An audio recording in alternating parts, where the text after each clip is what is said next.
Si estás entre quienes disfrutan conociendo pueblos fronterizos con la mezcla de culturas de dos países y una historia curiosa, Llivia es uno de ellos. Este encantador pueblo pirenaico a 1223 metros de altura, perteneciente a España, se encuentra rodeado completamente como si de una isla se tratara por territorio francés.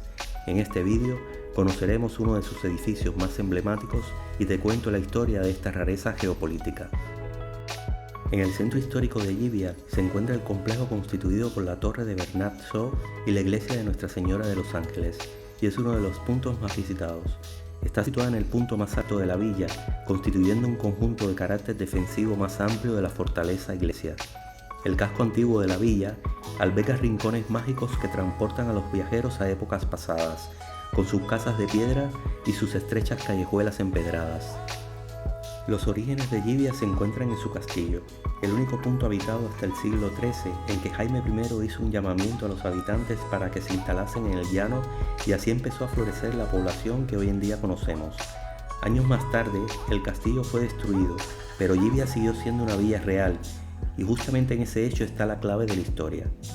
Es que al firmar el Tratado de los Pirineos en 1659, España se vio obligada a ceder a Francia 33 pueblos que pertenecían a lo que hoy se conoce como Cataluña Nord. Llivia se libró de su cesión precisamente por su título de villa real y no de pueblo. Así surgió este poblado que nos permite decir que estamos en España dentro de Francia.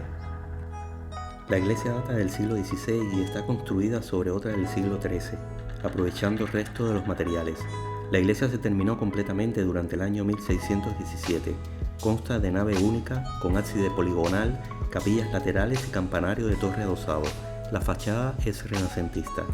Tiene en su interior un Cristo tallado en madera de mediados del siglo XIV, protector de los arrieros que transportaban aceite y vino del Rosellón a la Cerdaña. Si estás en Puigcerdà, Cataluña, y quieres descubrir las maravillas arquitectónicas y naturales de esta villa, solo tienes que recorrer los 7 kilómetros que la separan dentro del territorio francés.